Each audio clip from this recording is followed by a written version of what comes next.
Spotify back again the new video. This is Spotify Reacts Part 2. तो इसमें हमने कहा था कि वो कलर लगी जाएगा कहा देखिए, तो हम ये देखने वाले थे। इस चैनल का नाम है सिंगल। चैनल को लाइक, इस वीडियो को लाइक और चैनल को सब्सक्राइब कर देना। तो चालू करते जल्दी से। सिंगल पर तो सबसे पहले मैं तुम लोगों को क्या बता दूं कैसे हो मेरा सिंगल लोडो। आप सभी का स्वागत है चैनल है क्या सिंगल पर। कैसे हो मेरे सिंगल लॉन्डो में आपका स्वागत है मेरे सिंगल चैनल पे। भाई कैसे है? सबसे पहले मैं तुम लोगों को बता दूं कि इस वीडियो को मेरे को बनाने में बहुत मेहनत लगी है, 7 से 8 घंटे लगे हैं लगभग। तो इसलिए मैं तुम लोगों से बस यही चाहता हूं कि इस वीडियो को पूरा एंड तक देख लो। और स्पॉटिफाई ने हम सभी को बोला है कि अपने अपने हिसाब से स्टोरीज बनाओ, लेकिन इस वीडियो में तुम्हें सिर्फ दाइमा की स्टोरी नहीं पता चलेगी, इसके साथ 3 लोगों की और स्टोरी पता चलेगी। तो अभी शुरू करते हैं। यहाँ एक बार एक छोटा सा गाँव था जिसमें राम निवास जी का परिवार रहा करता था, जो की खेती करते थे। उनके 2 पुत्र हुए, बड़े वाले बेटे का नाम काशी और छोटे लग रहा है बच्चा वाले बेटे का नाम विश्वनाथ था। आपको याद है मेरी स्किन है ये, मेरी स्किन जो मैं पहले बनाता था। के साथ अच्छे से रहते थे।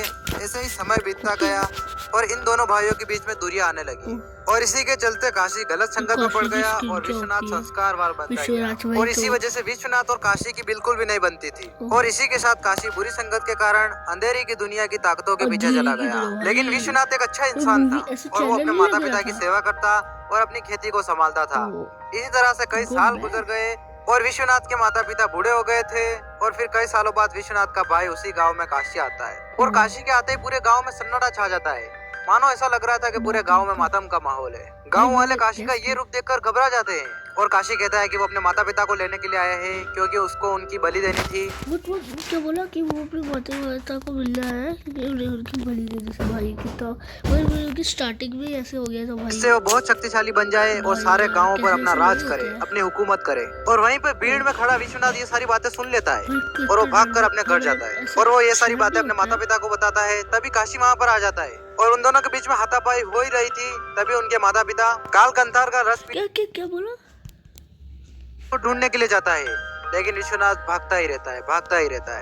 कर काशी बहुत ही ज्यादा गुस्से में आ जाता है और विश्वनाथ जिससे वो बहुत शक्तिशाली बन जाए और सारे गांवों पर अपना राज करे, अपनी हुकूमत करे। और वहीं पर भीड़ में खड़ा विश्वनाथ ये सारी बातें सुन लेता है और वो भागकर अपने घर जाता है और वो ये सारी बातें अपने माता पिता को बताता है। तभी काशी वहाँ पर आ जाता है और उन दोनों के बीच में हाथापाई हो ही रही थी। तभी उनके माता पिता कालकंतार का रस पी लेते हैं, कालकंताल का रस की वजह से उनकी मृत्यु हो जाती है। और ये देखकर काशी बहुत ही ज्यादा गुस्से में आ जाता है और विश्वनाथ वहाँ से मौका देखते ही भाग जाता है और काशी विश्वनाथ को ढूंढने के लिए जाता है, लेकिन विश्वनाथ भागता ही रहता है। वो कहीं नहीं रुकता क्योंकि अगर उसे पता है अगर वो रुका तो वो मरेगा। काशी उसे बहुत ढूंढता है लेकिन विश्वनाथ कहीं नहीं मिलता। तभी हमें ये दिखाया जाता है कि विश्वनाथ कई दिनों से चल रहा है, वो भूखा है, प्यासा है, अपने माता पिता के दर्द से गर्रा रहा है, लेकिन वो चलता रहता है, वो कहीं नहीं रुकता। और वो 22 दिनों से लगातार चल रहा होता है, जिस वजह से वो एक जगह जाकर बेहोश हो जाता है। और वहीं पर एक केशव नाम का लड़का आता है और वो विश्वनाथ को उठाकर ले जाता है। दरअसल वो जिस जगह पर बेहोश हुआ होता है उससे 5 मिनट दूरी एक गांव होता है जहां का वो केशव नाम का लड़का रहता है। केशव विश्वनाथ को अपने घर ले जाता है और उसका उपचार करता है। विश्वनाथ अपनी दास्तां केशव को सुनाता है और केशव उसे सहानुभूति देता है। तभी हमें अगले सीन में ये दिखाया जाता है कि गाँव को तबाह कर दिया, लेकिन विश्वनाथ उसे अभी तक नहीं मिला। और कुछ समय बीत जाता है और विश्वनाथ पूरी तरह से ठीक हो जाता है और इसी बीच इन दोनों के बीच में बहुत ही अच्छी गहरी दोस्ती बन जाती है। लेकिन इसी के साथ साथ यहाँ पे जो मुखिया होता है उसकी एक बेटी होती है जिसे विश्वनाथ से कहीं ना कहीं प्यार हो जाता है।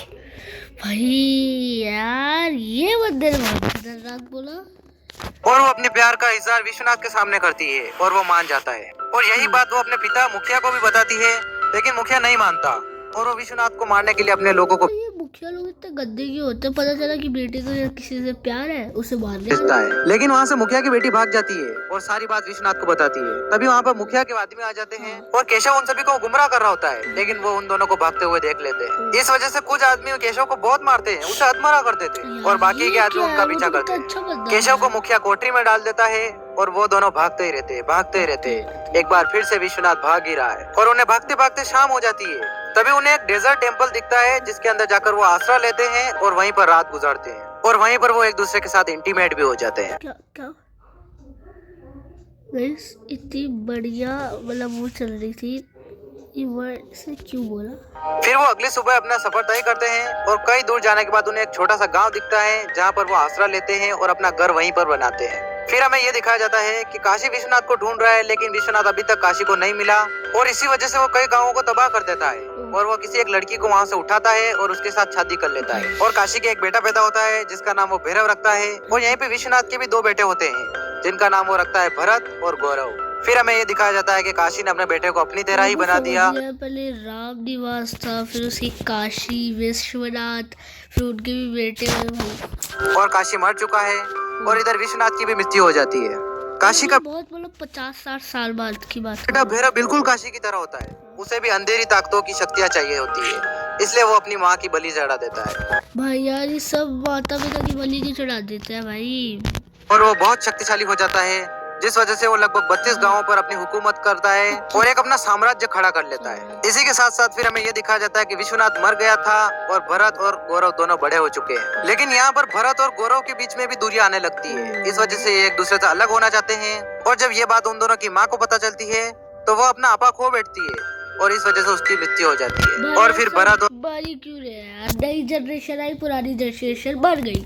गौरव अपनी माँ का अंतिम संस्कार करके अपने अपने रास्ते निकल पड़ते हैं और फिर गौरव लगभग 12-13 किलोमीटर दूर जाकर अपना घर बसाता है, लेकिन वहीं पर भरत गौरव के भी घर से लगभग 6000 किलोमीटर दूर जाकर अपना घर बसाता है। फिर हमें ये दिखाया जाता है कि भैरव के पास बहुत बड़ा साम्राज्य है जिन लोगों के ऊपर वो बहुत अत्याचार करता है और वो बहुत क्रूर होता है, भैरव भी बहुत क्रूर आदमी है जिस वजह से उसे कोई पसंद नहीं करता। और भैरव के यहाँ पर दो बेटे पैदा होते हैं जिनके वो नाम रखता है राघव और किल्वेश। फिर हमें अगले सीन राघव और किल्वेश क्या बोला? ये दिखाया जाता है इसके बेटे वो बहुत क्रूर होता है जिस वजह से उसे कोई पसंद नहीं करता। और भैरव के यहाँ पर दो बेटे पैदा होते हैं जिनके वो नाम रखता है राघव और किल्वेश। फिर हमें अगले सीन में ये दिखाया जाता है राघव और किल्वेश कि भरत ने नंदू नाम की लड़की से शादी कर ली है और गौरव ने कंचन नाम की लड़की से। और इसी के साथ साथ यहाँ पे भरत के एक बेटा पैदा होता है जिसका नाम वो रखता है किशोर और गौरव के दो बेटे पैदा होते हैं जिनका वो नाम रखता है शंकर और श्याम। और कई साल बीत समझ नहीं आ रहा शंकर श्याम और कहाँ से जाते हैं।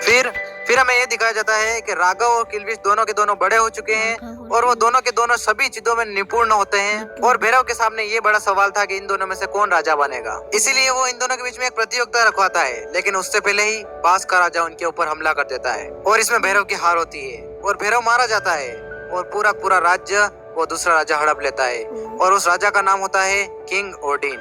भैरव के मरने के बाद पूरा राज्य उथल पुथल हो जाता है।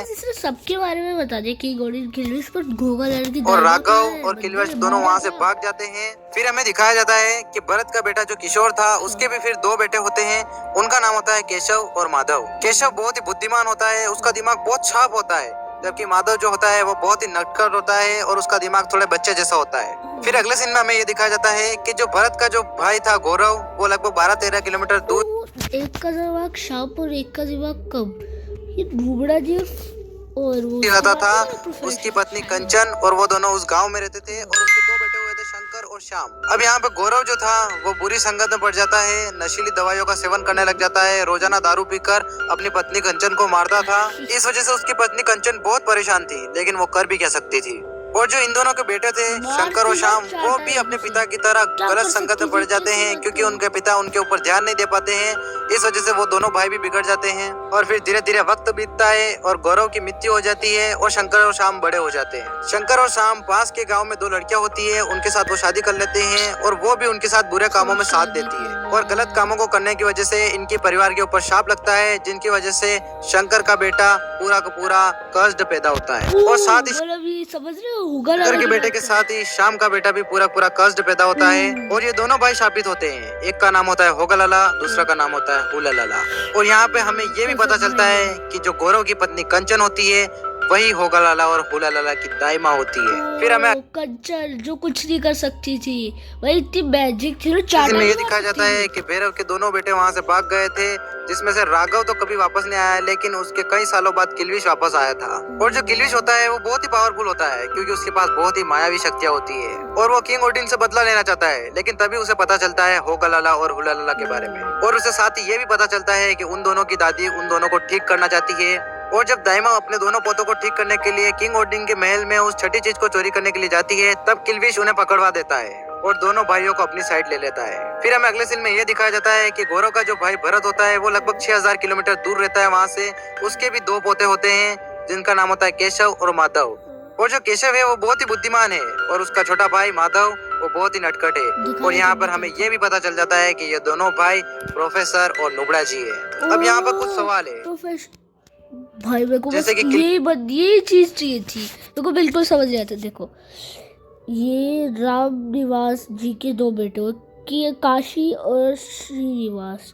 श्रीनिवास अच्छा था, काशी बेकार। काशी का बेटा हुआ भैरव, श्रीनिवास का बेटा हुआ भरत और गौरव। ओके, भैरव का राघव और किल्विश, ठीक है। भरत और गौरव, भरत के किशोर और किशोर के नुबड़ा जी और प्रोफेसर हुए, ठीक है। और उसके भाई के गौरव के हुए शंकर और श्याम, और शंकर और श्याम के हुए होगा लाला एंड हुला लाला।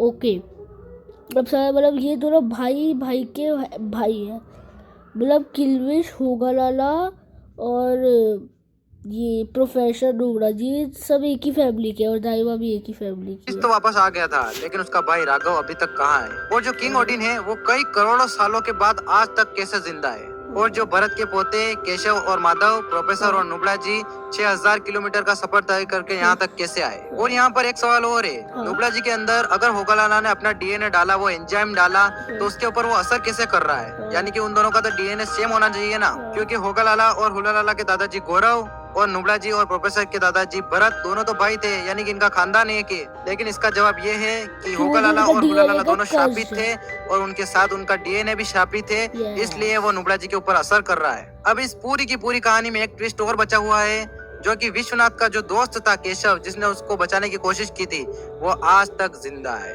और वो रहा ये बंदा।